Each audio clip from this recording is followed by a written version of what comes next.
महायोग में निश्चित रूप से नजर आएंगे और आप जैसे जैसे करते जाएंगे निश्चित रूप से आपके घर में धन धान्य की वृद्धि होगी।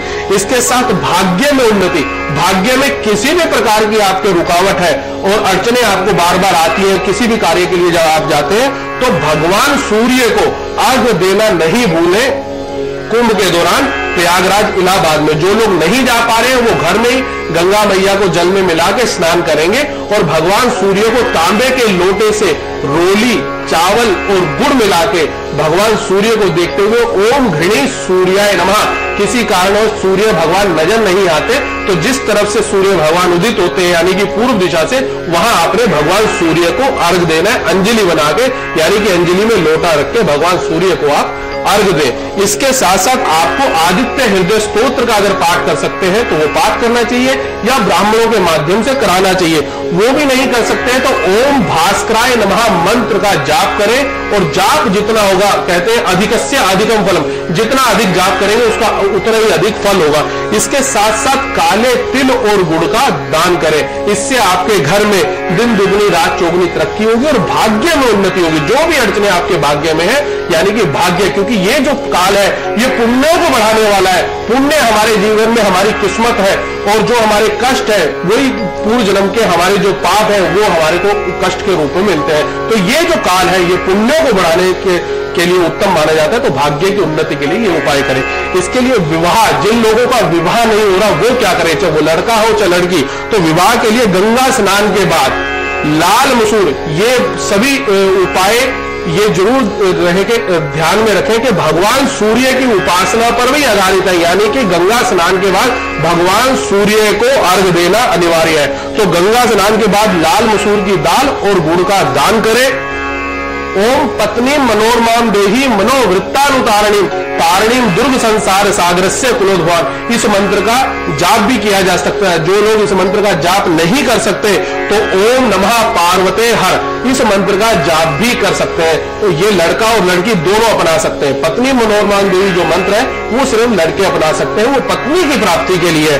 और ब्राह्मणों की सेवा करें। गंगा स्नान के बाद मंत्र जाप के बाद किसी ना किसी रूप में ब्राह्मणों की सेवा करने से आपके विवाह में कैसा भी कष्ट हो निश्चित रूप से उस कष्ट से आपको मुक्ति मिलेगी और आपका विवाह निश्चित रूप से होगा। इसके साथ साथ अनेक प्रकार के उपाय आपको बताए जाएंगे और व्यापार में सफलता के लिए और कर्ज से मुक्ति के लिए। जी। तो ये है उपाय जिनसे आप अपनी मनोकामना पूरी कर सकते हैं। आप एक छोटा सा ब्रेक लेंगे, आप चलते रहिए समय के साथ।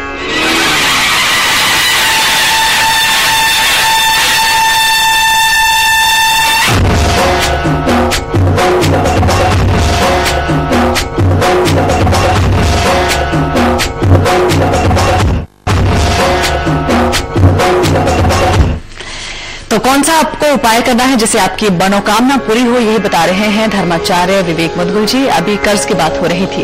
कर्जे से मुक्ति, आजकल बहुत ज्यादा अधिक से अधिक लोग कर्जे में डूब गए हैं। उसका कारण हो गया कि इजी मनी। इजी मनी का मतलब आजकल इतने बैंक आ गए हैं जो अपने अपने कार्ड आपको क्रेडिट कार्ड देते हैं, जिस वजह से कहीं ना कहीं हम कर्जे में लिप्त हो जाते हैं या अपने सुख साधनों को बढ़ाने के लिए कर्जे में लिप्त हो जाते हैं। तो कर्जे से मुक्ति के लिए करना क्या है आपको, प्रयागराज कुंभ के समय पे सफेद वस्त्रों का आपको दान करना है गंगा स्नान करने के बाद। और इसके साथ साथ गंगा मैया को कच्चा दूध अर्पण करें गंगा स्नान करने के बाद। और श्री सूक्त का अगर पाठ करते हैं, ऋग्वेद के 16 मंत्र बताए गए हैं जिसमें ओम हिरण्यवर्णाम हरणीम स्वर्ण रजत स्रजाम चंद्राभिहरणमयीम लक्ष्मीम जातवेदो महावाह, ऐसे 16 मंत्र हैं। जो इनका पाठ कर सकता है श्री सूक्त का वो पाठ करें या ब्राह्मणों से कराए। नहीं करा सकते हैं तो श्रीम ओम श्रीम मंत्र का, सिर्फ ओम श्रीम 2 शब्द है, ओम श्रीम मंत्र का अगर जाप करता है तो निश्चित रूप से आपके कर्जों से आपको मुक्ति मिलती है। ये 2 मंत्र लक्ष्मी की कामना के लिए है। तो जैसे जैसे लक्ष्मी बढ़ेगी आपका कर्जा निश्चित रूप से कम होगा। अब ऐसे ही व्यापार में सफलता के लिए क्या करें, व्यापार में उन्नति के लिए क्या करें। व्यापार में उन्नति के लिए गंगा स्नान के बाद भगवान सूर्य को अर्घ देना ना भूले। भगवान सूर्य को अर्घ तांबे के लोटे से रोली यानी कि लाल टीका, चावल, साबुत चावल यानी कि अक्षत और गुड़ नाम मात्र को तो जो चावल है वो चंद्रमा का प्रतीक है, जो गुड़ है वो भगवान सूर्य का प्रतीक है, और जो रोली है वो मंगल का और सूर्य दोनों का प्रतीक है। तो भगवान सूर्य की उपासना सर्वोपरि बताई गई है। तो उसका कारण है कि भगवान सूर्य भगवान विष्णु के अवतार कहे गए हैं। इसके साथ साथ सूर्य सब ग्रहों के राजा कहे गए हैं, क्योंकि सूर्य ही उन्नति के कारक है, वृद्धि के कारक है। सूर्य उदित होंगे तो हमारी दिनचर्या शुरू होगी, और सूर्य अस्त होंगे तो हमारी दिनचर्या खत्म होगी। तो भगवान सूर्य की उपासना करना ना भूले। इसके साथ साथ ओम ह्रीम श्रीम क्लीम मंत्र का जाप करें। जितना अधिक जाप करेंगे उतना अधिक आप